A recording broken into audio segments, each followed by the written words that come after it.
सत श्री अकाल दर्शकों, मैं तुहाडा मेज़बान हरसिमरन सिंह ते आओ रुख करते हैं अज दे पंजाबी बुलेटिन वल।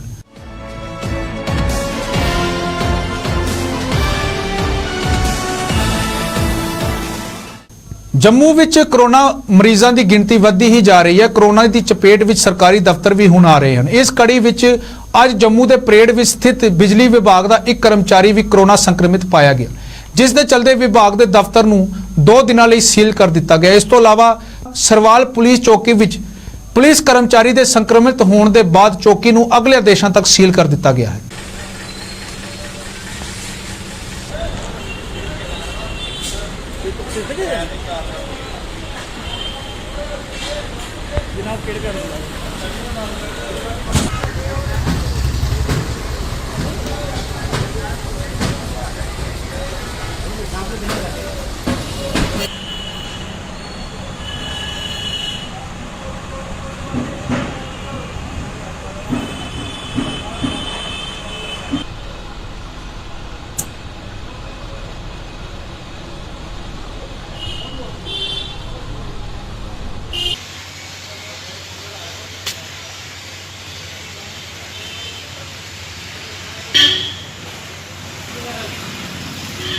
किन्ने केस आए दिन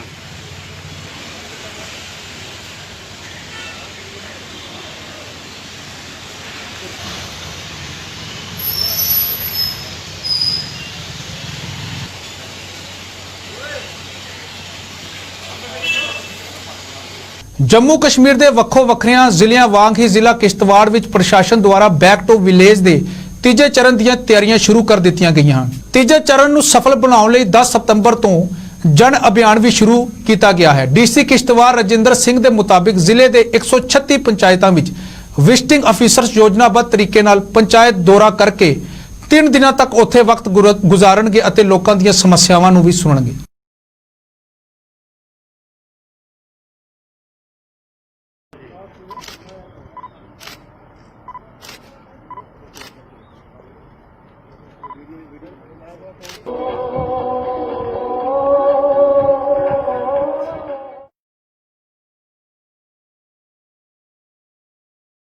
वो देखेंगे पहले के प्रोग्राम जो हमने तय किए थे उनका क्या हुआ, उसके बाद क्या प्रायोरिटीज़ थी, क्या डिफ़िकल्टी थी, हम कहाँ पहुँचे, ग्रीवेंसेस रिड्रेसल का क्या है। लेकिन उससे पहले एक बड़ी इंपॉर्टेंट बात है कि इस प्रोग्राम से शुरू करने से पहले सरकार ने एक प्रिलिमिनरी एक्सरसाइज प्री एक्सरसाइज की है। एक 21 डेज की एक मुहिम चलाई है जिसको कहते हैं जन अभियान, ये अवामी मुहिम कि उसकी जब तक ऑफिसर वहाँ पहुँचे हमको कुछ कामों के लिए तैयारी करनी है। उसके 3 कंपोनेंट हैं। उसमें पहला कंपोनेंट है, उसका नाम रखा गया कोरोना महामारी का असर जिथे हर वर्ग के लोगों उत्ते पै रहा है, उत्थे जम्मू के प्रसिद्ध मूर्तिकार रविंदर जम्वाल ने अपने ढंग नाल कोरोना महामारी के खिलाफ अभियान चलाया। उन्होंने अपनी कला के माध्यम राही लोगों को कोरोना महामारी प्रति सुचेत किया। पेश है एक रिपोर्ट। गिल्ली मिट्टी नूं मूर्ति का रूप दे रहे ये हन जम्मू के प्रसिद्ध मूर्तिकार रविंदर जम्वाल। पिछले कई सालों तो ये अपनी कला नाल अपना अते जम्मू दा नाम रोशन कर रहे हैं। जदों भी जम्मू शहर विच लेक स्टैचू का जिक्र होवेगा तां रविंदर जम्वाल दा नाम पहला आवेगा। कोरोना काल विच जदों दुनिया बेकार घरां विच बंद सी, उदों इस कलाकार ने घंटे बद्धी काम कीता अते अपनी कला दे माध्यम नाल लोकां नूं इस महामारी तो जागरूक किया। सर, मैं कोरोना काल में अगर बोल सकता हूं कि जितना काम इस 5-6 महीने में किया, शायद मैंने लाइफ में इतनी स्ट्रगल और इतना काम कभी नहीं किया। कि इस टाइम में मैंने मेरा ख्याल 12 से 15 घंटे तक डेली मैंने काम। इस महान कलाकार के अनुसार जदों डॉक्टर, पैरामेडिकल स्टाफ ਅਤੇ पुलिस के जवान इस भयानक वायरस नाल लड़ रहे हैं तो वह भला चुप किवें बह सकते सन, जिस दे चलदे उन्होंने अपनी कला के माध्यम नाल इस खतरनाक बीमारी के खिलाफ अभियान शुरू किया। जितना मैसेज मैं दे सकूं, क्योंकि एक जगह पुलिस वाले अपना काम कर रहे थे, डॉक्टर अपना काम कर रहे थे, गवर्नमेंट अपना काम कर रही थी, तो मुझे लगा कि मैं भी अपने आर्ट के थ्रू कुछ ना कुछ मतलब लोगों में मतलब मेरी तरफ से भी कंट्रीब्यूशन हो। तो मैंने दिन रात लगा के कोरोना के ऊपर इतनी इंस्टॉलेशन की, इतने स्ट्रक्चर बनाए कि जो एक मैसेज आता था कि आप बाहर ना निकलें, मास्क डाल के आप अभी भी अगर मेरे गेट के ऊपर देखें तो मैंने एक थर्मोकोल का पोर्ट्रेट बना के उसके ऊपर मास्क लगाया है। तो मैं बैनर भी हमने अपने गेट के ऊपर लगाया कि कोई भी मास्क के बगैर बाहर अंदर नहीं जाए कोई भी। ਇਸ ਕਰੋਨਾ ਮਹਾਮਾਰੀ ਦੇ ਦੌਰਾਨ ਰਵਿੰਦਰ ਜਮਵਾਲ ਨੇ ਕਈ ਥਾਵਾਂ ਉੱਤੇ ਇੰਸਟਾਲੇਸ਼ਨ ਕਰ ਲੋਕਾਂ ਨੂੰ ਕਰੋਨਾ ਦੇ ਪ੍ਰਤੀ ਜਾਗਰੂਕ ਕੀਤਾ। 7-8 बड़ी लार्ज साइज की मतलब इंस्टॉलेशन की जो कोरोना के ऊपर ही की कि हम कैसे अगर बाहर जाएंगे जहाँ मतलब हम ये प्रिकॉशन नहीं करेंगे तो हमारे ऊपर ये भी चीजें हमें अफेक्ट कर सकती हैं। तो उसमें मेरी जो मतलब पहली मैं इंस्टॉलेशन थी उसमें मैंने कहा कि कैसे हमारे अंदर जब चाइना में शुरू हुआ तो मैंने कैसे मतलब एक फिगर के ऊपर ये अंदर से कैसे एक स्टार्टिंग की। उसके बाद दूसरी उसके साथ ही मेरी थी कि अगर आप प्रिकॉशन नहीं करोगे, आप मतलब मास्क नहीं डालोगे या मतलब गवर्नमेंट जैसे मोदी जी बोल रहे हैं वो प्रिकॉशन नहीं करोगे तो आपको ये ਇਤਿਹਾਸ ਗਵਾਹ ਹੈ ਜਦੋਂ ਦੇਸ਼ ਜਾਂ ਦੁਨੀਆ ਉੱਤੇ ਸੰਕਟ ਆਇਆ ਇਸ ਤੋਂ ਨਿਬੜਨ ਦੇ ਲਈ ਕਲਾਕਾਰਾਂ ਨੇ ਵੀ ਅਹਿਮ ਭੂਮਿਕਾ ਨਿਭਾਈ। ਕੈਮਰਾਮੈਨ ਦੇਸਰਾਜ ਦੇ ਨਾਲ ਅਸ਼ਵਨੀ ਚੰਦੇਲ ਦੀ ਰਿਪੋਰਟ। ਕਸ਼ਮੀਰ ਘਾਟੀ ਦਾ ਸਪੋਰਾ ਦਾ ਬੱਸ ਸਟੈਂਡ ਖਸਤਾ ਹਾਲਤ ਵਿੱਚ ਹੈ ਜਿਸ ਕਾਰਨ ਬੱਸ ਸਟੈਂਡ ਗੰਦੇ ਤਲਾਅ ਦਾ ਰੂਪ ਧਾਰਨ ਕਰ ਚੁੱਕਿਆ ਹੈ। ਬੱਸ ਸਟੈਂਡ ਦੀ ਹਾਲਤ ਨੂੰ ਲੈ ਕੇ ਸਥਾਨਕ ਲੋਕਾਂ ਵਿੱਚ ਭਾਰੀ ਰੋਸ਼ ਹੈ। ਉਹਨਾਂ ਨੇ ਬੱਸ ਸਟੈਂਡ ਦੀ ਹਾਲਤ ਨੂੰ ਸੁਧਾਰਨ ਲਈ ਸੰਬੰਧਿਤ ਵਿਭਾਗ ਨੂੰ ਗੁਹਾਰ ਵੀ ਲਗਾਈ ਹੈ।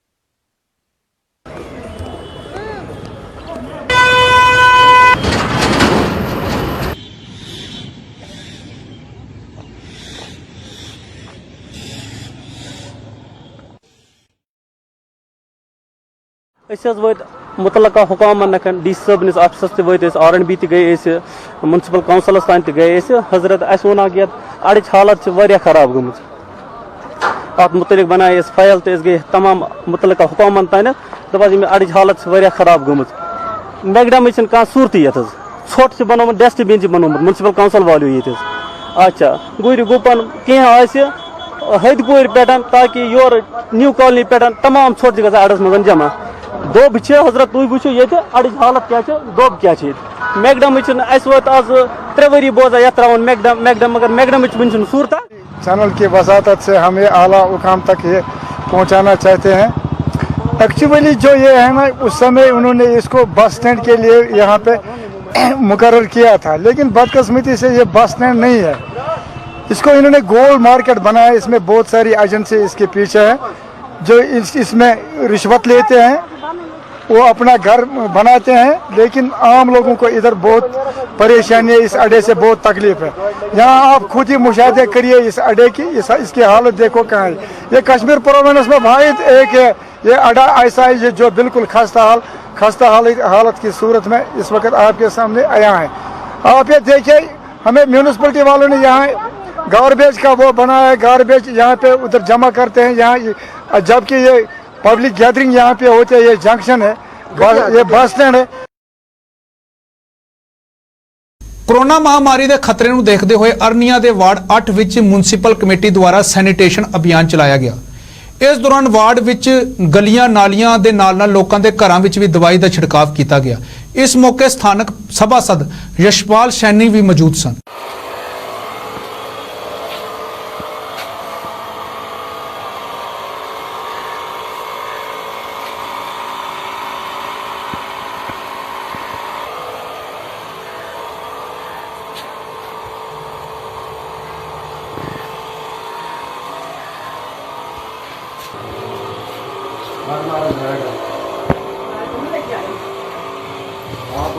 ਕੰਮ ਵਧੀਆ ਆ ਚਲੋ ਨਹੀਂ ਟੋਏ ਠੀਕ ਨਾ ਕਰਨਾ ਨਹੀਂ ਚਾਹੀਦਾ।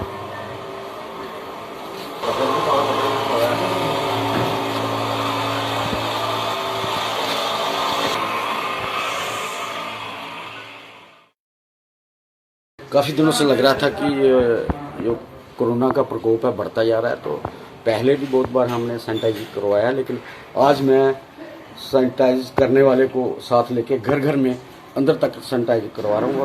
और मेरा एक फ़र्ज़ भी बनता है, जिन लोगों ने मुझे जिताया है उनके लिए, उनकी सेवा के लिए मुझे 24 घंटे में हाजिर रहता हूँ। और उनकी जो भी बाढ़ की समस्याएं होती हैं, किसी किस्म की भी, कोशिश करता हूँ उनकी जिस तरह से मदद हो सके, हमेशा मैं मदद के लिए तैयार रहता हूँ।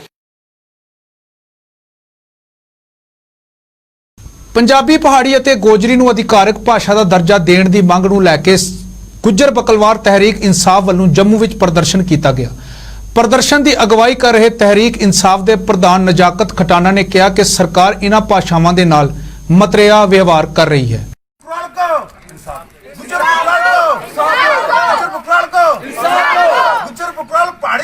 पंजाबी को पहाड़ी पंजाबी को पहाड़ी पंजाबी को सरकार मरकजी सरकार मरकजी सरकार मरकजी सरकार मरकजी सरकार BJP BJP BJP Bhajpa Bhajpa Bhajpa.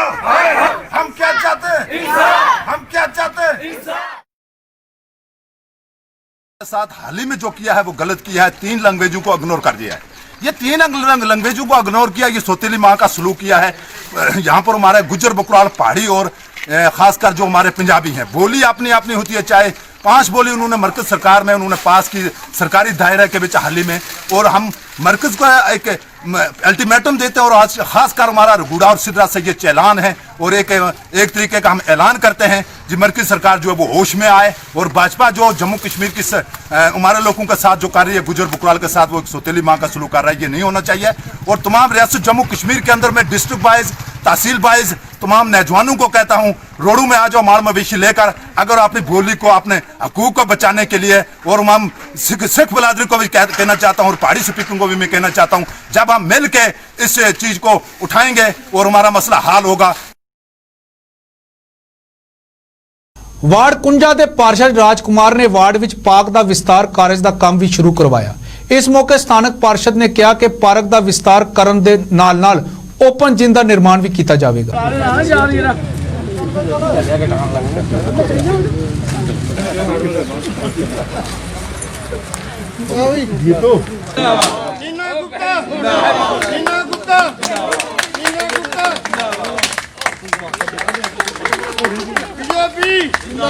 BJP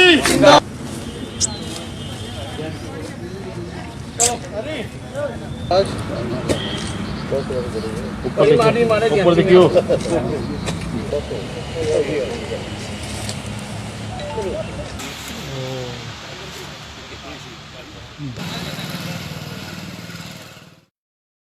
election से पहले मैंने इनसे वादा किया था कि ये पार्क जो छोटा बना हुआ है इसको हम अपग्रेड करेंगे, टाइलिंग वगैरह इसकी होगी, जो इसकी वो ग्रेलिंग वगैरह है वो भी ऊंची करके देंगे इनको।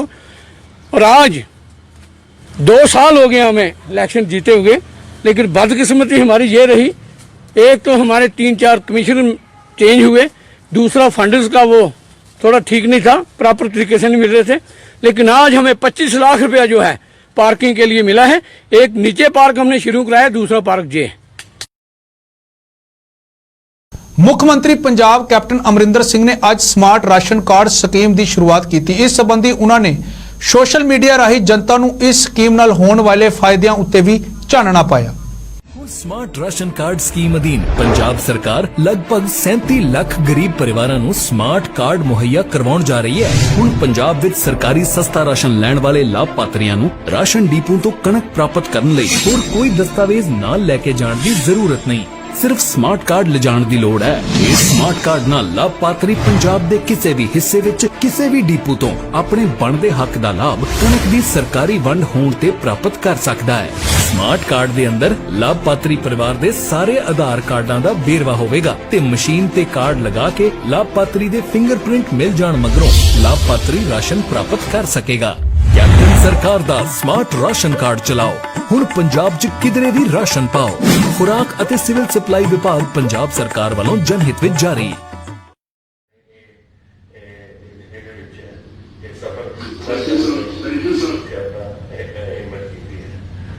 और अज सारिਆਂ ਨੂੰ ਜਿਹੜੇ ਸਾਡੇ ਮੇਰੇ ਸਾਥੀ ਹੈ ਮੈਂ ਵੀ ਵਿੱਚ ਹਾਂ ਤੁਹਾਡੇ ਸਾਰੇ ਤੁਹਾਡੇ ਨਾਲ ਹੈ जब आप जाते होंगे से अपने पिता अपने गल्लां करते होंगे से तो ये गल्लां हर वेले होंदियां सी और बार बार जब आप इकट्ठे होंगे से ये गल उठती सी कि कदों बनते ने कदों नहीं बनते लेकिन ये आशू जी की हिम्मत है उन्होंने महकमे की हिम्मत है जिन्होंने अज ये काम ये प्रोग्राम सफल कराया मेरी सारी तो यही है कि देखो पंजाब एक समय का सी ਜਦੋਂ ਪੰਜਾਬ ਬਾਹਰਲੇ ਮੁਲਕਾਂ ਤੋਂ ਅੰਨ ਲੈਂਦਾ ਸੀ ਆਪਣੇ ਲੋਕਾਂ ਨੂੰ ਖਵਾਉਂਦਾ ਸੀ ਦੇਸ਼ ਦੇ ਲੋਕਾਂ ਨੂੰ ਫਿਰ ਸਾਡੇ ਪੰਜਾਬ ਨੇ ਹਿੰਮਤ ਕੀਤੀ 1966 ਗ੍ਰੀਨ ਰੈਵੋਲੂਸ਼ਨ ਚੱਲਿਆ ਸਾਡੀ ਪੰਜਾਬ ਐਗਰੀਕਲਚਰ ਯੂਨੀਵਰਸਿਟੀ ਨੇ ਫਿਲੀਪੀਨਸ ਤੋਂ ਕਣਕਾਂ ਮੰਗਵਾਈਆਂ ਫਿਰ ਝੋਨਾ और मैक्सिको तो कणਕਾਂ ਮੰਗਾਈਆਂ और ਉਹਨਾਂ ਦੇ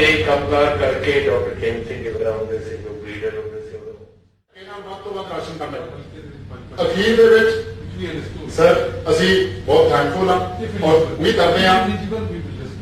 उम्मीद करते हैं सर कि जिहड़ी सरकार दी पॉलिसियां जिथे वो लोकां तक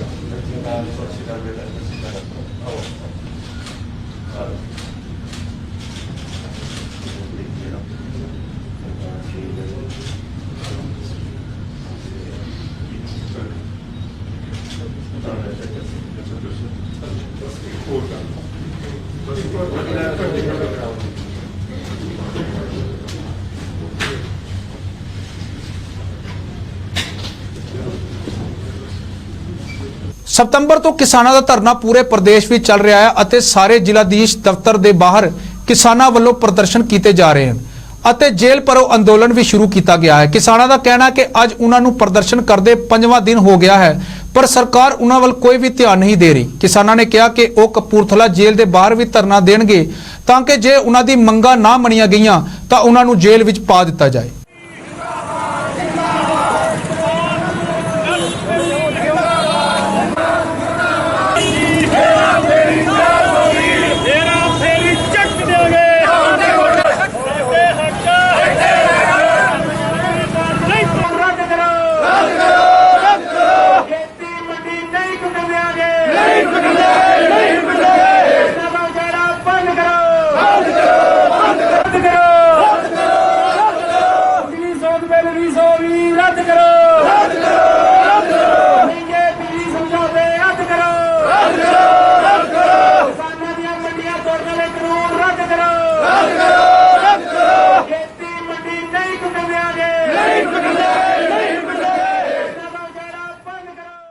ਅਸੀਂ 1 ਤਰੀਕ ਤੋਂ ਜਿਹੜੇ ਮੰਗ ਪੱਤਰ ਦਿੱਤੇ ਹੋਏ ਆ ਡੀਸੀ ਦਫ਼ਤਰਾਂ ਵਿੱਚ ਸਾਡੇ ਸਾਰੇ ਜ਼ਿਲ੍ਹਿਆਂ ਦੇ ਵਿੱਚ ਡੀਸੀਆਂ ਦਫ਼ਤਰਾਂ ਗਾੜੀ ਜਿਹੜੇ ਸਾਡੇ 1 ਤਰੀਕ ਤੋਂ ਮੰਗ ਪੱਤਰ ਦੇ ਕੇ 7 ਤਰੀਕ ਤੋਂ ਜੇਲ੍ਹ ਭਰੋ ਅੰਦੋਲਨ ਜਿਹੜਾ ਚੱਲ ਰਿਹਾ ਵਾ ਇਸ ਕਰਕੇ ਕਰ ਰਿਹਾ ਵਾ ਜਿਹੜੇ ਅੰਡੀ ਰੇਸ ਇਹਨਾਂ ਨੇ ਲਿਆਂਦੇ ਆ 3 ਜਿਹੜੇ ਲਿਆਂਦੇ ਆ ਇਹ ਕਿਸਾਨ ਲਈ ਬਹੁਤ ਮਾਰੂ ਨੀਤੀਆਂ ਵਾ ਜਿਹੜੀਆਂ ਇਹ ਕਿਸਾਨ ਲੈ ਕੇ ਆਏ ਆ ਇਸ ਕਰਕੇ ਅਸੀਂ ਇਹ ਜਿਹੜਾ ਵਿਰੋਧ ਕਰ ਰਹੇ ਆ ਇਸ ਕਰਕੇ ਜਿਹੜਾ ਇਸ ਵੇਲੇ ਕਿਸਾਨ ਤੇ ਮਜ਼ਦੂਰ ਪੂਰਾ ਤੰਗ ਵਾ ਤੇ ਮਜਬੂਰ ਆ ਇਸ ਵੇਲੇ ਦੇਖੋ ਫਸਲਾਂ ਪਾਲ ਕੇ ਪੁੱਤਾਂ ਵਾਂਗ ਸਿਰੇ ਤੇ ਆਈਆਂ ਨਿਸਰ ਰਹੀਆਂ ਵਾ ਉਹਨੂੰ ਸਾਨੂੰ ਦਵਾਈਆਂ ਸਪਰੇਆਂ ਕਰਨ ਦਾ ਟਾਈਮ ਆ ਸੰਭਾਲਣ ਦਾ ਟਾਈਮ ਆ ਪਰ ਦੇਖੋ ਅਸੀਂ ਉਹ ਛੱਡ ਕੇ ਉਹ ਚੀਜ਼ ਨੂੰ ਛੱਡ ਕੇ ਕਿਉਂ ਜੇ ਅਸੀਂ ਉਹ ਚੀਜ਼ ਨਹੀਂ ਛੱਡਦੇ ਜਿਹੜੀਆਂ ਸਾਡੀਆਂ ਆਉਣ ਵਾਲੀਆਂ ਨਸਲਾਂ ਸਾਨੂੰ ਮਿਹਣੇ ਮਾਰਨਗੀਆਂ ਵੀ ਜਦੋਂ ਇਹ ਜਿਹੜੇ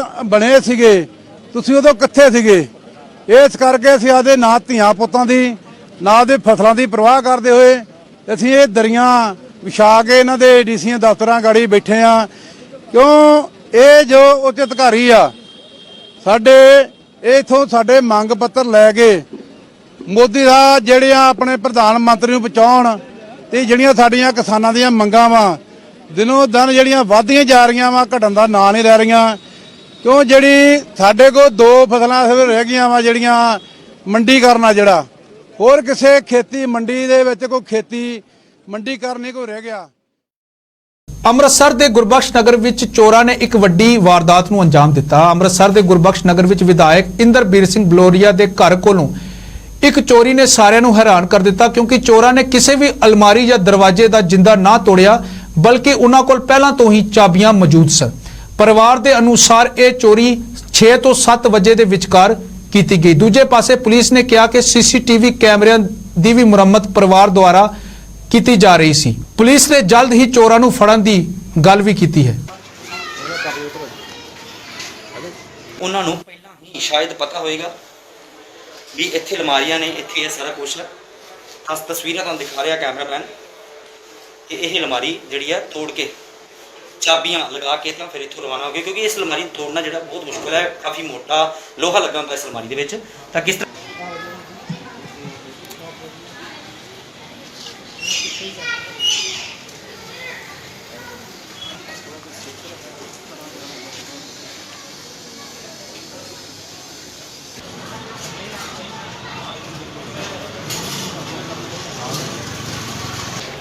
ਭਾਈ ਸਵੇਰੇ 6:30 ਵਜੇ ਦੇ ਕਰੀਬ ਮੈਂ ਬਾਹਰ ਗਿਆ ਵਾਂ ਤੇ ਅੱਧੇ ਪੌਣੇ ਘੰਟੇ ਬਾਅਦ ਮੈਨੂੰ ਘਰੋਂ ਫੋਨ ਆਇਆ ਕਿ ਘਰ ਚੋਰੀ ਹੋਈ। ਘਰ ਆ ਕੇ ਵੇਖਿਆ ਤੇ ਸਭ ਅਲਮਾਰੀਆਂ ਜੇ ਉਹ ਸਭ ਟੁੱਟੀਆਂ ਗਈਆਂ। ਤਕਰੀਬਨ ਲੱਖਾਂ ਰੁਪਈਆਂ ਦੇ ਨੁਕਸਾਨ ਹੈ। ਮੈਂ ਅਜੇ ਪੂਰਾ ਵੈਰੀਫਾਈ ਨਹੀਂ ਕੀਤਾ ਕੀ ਹੈ ਕੀ ਨਹੀਂ। ਗੋਲਡ ਹੈ ਤੇ ਕੈਸ਼ ਵੀ ਹੈ ਤੇ ਕੋਈ ਨਹੀਂ, ਜਾਨੀ ਨੁਕਸਾਨ ਕੋਈ ਨਹੀਂ ਆਇਆ। ਨਹੀਂ ਜੀ, ਸੀਸੀਟੀਵੀ ਲੱਗੇ ਤੇ ਜੀ ਫਿਲਹਾਲ ਬੰਦ ਹੈ ਤੇ ਫਿਰ ਦੇ ਕਰਕੇ ਉਹ ਬੰਦ ਹੋਏ ਸੀ, ਉਸ ਤੋਂ ਬਾਅਦ ਚਾਲੂ ਨਹੀਂ ਹੋਏ ਜੀ। ਪੁਲਿਸ ਕਰ ਰਹੀ ਜੀ ਆਪਣੀ ਕਾਰਵਾਈ ਬੰਦ। ਤੁਹਾਨੂੰ ਕਿਸੇ ਦਾ ਸ਼ੱਕ ਹੋਵੇ ਸਰ? ਇਸ ਟਾਈਮ ਮੇਰੇ ਦਿਮਾਗ 'ਚ ਕੋਈ ਨਹੀਂ ਆ ਰਿਹਾ ਕੌਣ ਹੈ। ਨਗਰ ਏਰੀਆ 'ਚ ਮਿਸਟਰ ਨੀਰਜ ਜੀ ਮਿਸਟਰ ਨੀਰਜ ਦੇ ਘਰ ਦੇ ਵਿੱਚ ਚੋਰੀ ਹੋਣ ਦੀ ਇਤਲਾਹ ਮਿਲੀ ਸੀ, ਜੋ ਇਸ ਸੰਬੰਧ ਵਿੱਚ ਅਸੀਂ ਸਾਰੇ ਅਫਸਰ ਮੌਕੇ ਤੇ ਪੁੱਜੇ ਹਾਂ। ਤੇ ਨੀਰਜ ਜੀ ਜਿਹੜੇ ਮਾਰਨਿੰਗ ਸਵੇਰੇ ਘਰੋਂ ਗਏ ਨੇ 5:30 ਦੇ ਕਰੀਬ ਦੁੱਧ ਲੈਣ ਵਾਸਤੇ, ਤੇ ਉਹਨਾਂ ਦੇ ਬਾਅਦ ਵਿੱਚ ਉਹਨਾਂ ਦੇ ਘਰ ਦੇ ਉਹਨਾਂ ਨੂੰ ਇਨਫੋਰਮ ਕੀਤਾ ਕਿ ਘਰ 'ਚ ਕਾਫੀ ਚੋਰੀ ਹੋ ਗਈ ਹੈ। ਜੋ ਇਹ ਗੋਲਡ ਦਾ ਕੰਮ ਕਰਦੇ ਨੇ, ਕੁਝ ਬਿਜ਼ਨਸ ਦੇ ਸੰਬੰਧ ਵਿੱਚ ਇਹਨਾਂ ਕੋਲ ਪਿਓਰ ਗੋਲਡ ਵੀ ਪਿਆ ਸੀਗਾ, ਕੋਈ ਜੁਗਰੀ ਸੀ ਜਿਹੜੀ ਕਿ ਉਹ ਚੋਰ ਲੈ ਗਏ ਨੇ। ਅਸੀਂ ਇਸ ਸੰਬੰਧ ਵਿੱਚ ਵੱਖ-ਵੱਖ ਟੀਮਾਂ ਬਣਾ ਕੇ ਇੱਥੇ ਕੰਮ ਕਰ ਰਹੇ ਹਾਂ। ਸਰ, ਕੈਮਰੇ ਦੀ ਰਿਪੇਅਰ ਪਹਿਲੇ ਚੱਲਦੀ ਪਈ ਸੀ, ਉਸ ਤੋਂ ਬਾਅਦ ਚਾਬੀਆਂ ਲਗਾ ਕੇ ਫਿਰ ਚੋਰੀ ਕਰਨੀ, ਤਾਂ ਲੱਗਦਾ ਨਹੀਂ ਕੋਈ ਭੇਤੀ ਬੰਦਾ ਵਾ? ਨੈਚੁਰਲੀ ਜੇ ਕੋਈ ਵੀ ਚੋਰੀ ਹੁੰਦੀ ਹੈ ਕੋਈ ਨਾ ਕੋਈ ਮਾੜਾ ਮਾੜਾ ਭੇਤ ਹੁੰਦਾ ਤਾਂ ਹੀ ਚੋਰੀ ਹੁੰਦੀ ਹੈ। ਇਸੇ ਕਰਕੇ ਅਸੀਂ ਸਵੇਰ ਦੇ ਇੱਥੇ ਬੈਠੇ ਹਾਂ ਤੇ ਫਾਈਂਡ ਆਊਟ ਕਰਨ ਦੀ ਕੋਸ਼ਿਸ਼ ਕਰ ਰਹੇ ਹਾਂ। ਕੋਈ ਕਲੂ ਮਿਲਿਆ ਹੈ ਤੇ ਪੁਲਿਸ ਨੂੰ? ਹਾਂ, ਕੋਈ ਨਾ ਕੋਈ ਕਲੂ ਚੱਲ ਰਿਹਾ, ਲੇਟਰ ਸਟੇਜ ਤੇ ਦੱਸਾਂਗੇ ਤੁਹਾਨੂੰ ਅਸੀਂ। ਸਰ, ਬੜਾ ਵੈਸ਼ੀ ਇਲਾਕਾ ਹੈਗਾ, ਲਾਗੇ ਐਮਐਲਏ ਦੀ ਵੀ ਕੋਠੀ ਹੈਗੀ, ਲੱਗਦਾ ਨਹੀਂ ਭੇਤੀ ਤੋਂ ਦੁਆਰਾ ਕੋਈ ਹੋਰ ਕੰਮ ਨਹੀਂ ਹੋ ਸਕਦਾ। ਹਾਂਜੀ, ਮੈਂ ਤੁਹਾਨੂੰ ਪਹਿਲਾਂ ਹੀ ਰਿਕੁਐਸਟ ਕੀਤੀ ਹੈ ਕਿ ਕੋਈ ਨਾ ਕੋਈ ਭੇਤ ਜ਼ਰੂਰ ਹੈਗਾ, ਜਿਹਨੂੰ ਅਸੀਂ ਖੋਲ੍ਹਣ ਦੀ ਕੋਸ਼ਿਸ਼ ਕਰ ਰਹੇ ਹਾਂ।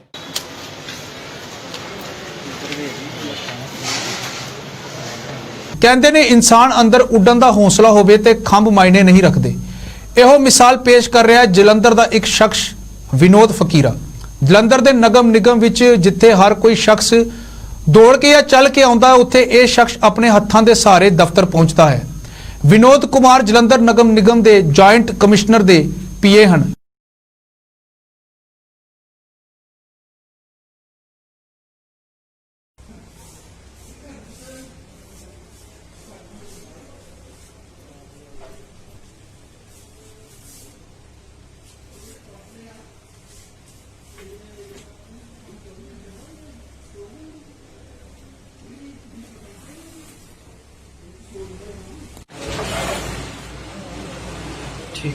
ठीक है,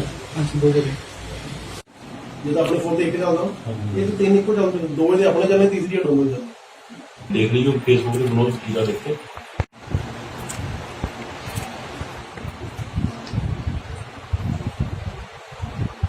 ਇਹ ਅੱਜ ਕਿਤੇ ਆਪਣੀ ਉੱਤੇ ਜਿਹੜੀ ਬ੍ਰਦਰ ਵਾਲੀ ਕਲੋਨੀ ਦਾ ਦੱਸ। ਹਾਂ ਇੱਥੇ ਮਨਾਇਆ ਸਾਰਾ ਮੈਨੂੰ ਨਾ ਮਾਸੀ ਉਹਨਾਂ ਨੇ ਭੇਜਿਆ ਮੈਂ ਤੋਂ ਤੇ ਸਾਨੂੰ ਫਰੋਡ ਆ ਇਸ ਚੀਜ਼ ਦਾ। ਉਹ ਮੈਂ ਡਿਟੇਲ ਲੈ ਕੇ ਤੇ ਮੇਰੀ ਆਦਤ ਬਸ ਇਹਨੂੰ ਲਾਓ, ਕੋਈ ਨਾ ਕੋਈ ਨਾਮ ਹੈਗਾ ਸੇ ਕੋਈ ਨਾ ਕੋਈ ਜਿਹੜਾ ਕੋਈ ਜਦੋਂ ਰਿਟਾਇਰ ਹੋ ਗਿਆ ਤੇ ਮੈਂ ਸਭ ਕੁਝ ਕਰਕੇ ਉਹਨਾਂ ਨੂੰ ਦੇਖ ਰਿਹਾ ਮੈਂ। ਤੁਸੀਂ ਮੇਰੇ ਅੱਜ ਗਰੀਬ ਖਾਨੇ ਤੇ ਆਏ ਹੈਗੇ ਆ ਮੇਰੀ ਇੰਟਰਵਿਊ ਲੈਣ ਵਾਸਤੇ, ਇਸ ਲਈ ਮੈਂ ਤੁਹਾਡਾ ਤੇ ਤੁਹਾਡੇ ਸਾਰੇ ਦਰਸ਼ਕਾਂ ਦਾ ਬਹੁਤ ਬਹੁਤ ਸ਼ੁਕਰਗੁਜ਼ਾਰ ਹਾਂ। ਹਾਂਜੀ, ਮੇਰਾ ਜਨਮ 1973 ਦੇ ਵਿੱਚ ਪਿਤਾ ਸ਼੍ਰੀ ਗਿਰਧਾਰੀ ਲਾਲ, ਮਾਤਾ ਸ਼੍ਰੀਮਤੀ ਨਿਰਮਲ ਕੌਰ ਦੇ ਘਰ ਹੋਇਆ। ਅਸੀਂ 4 ਭਰਾ ਤੇ ਇੱਕ ਸਾਡੀ ਭੈਣ।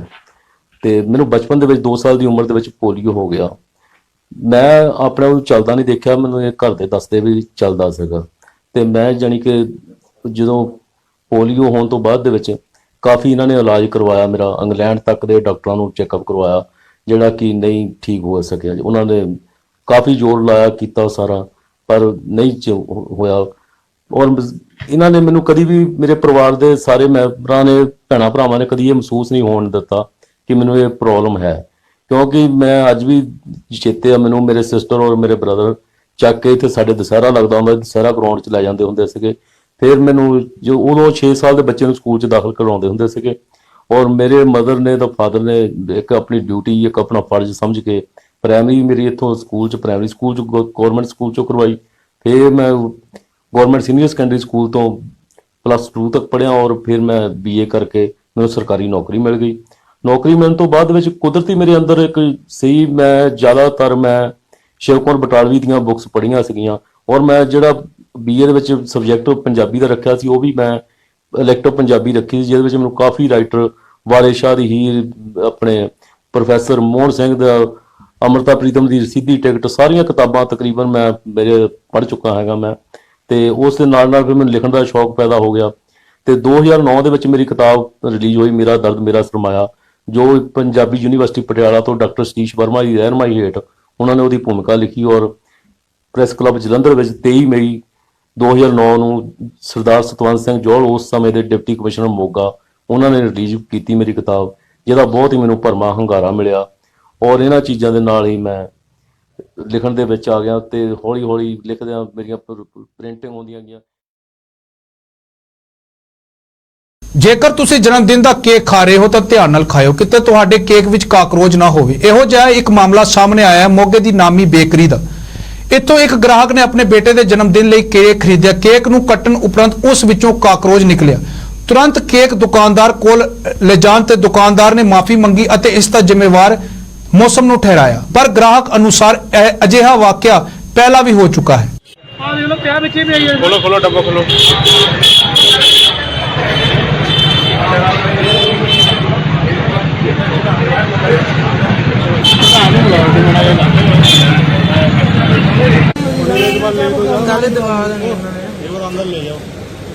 इधरले पासे रुक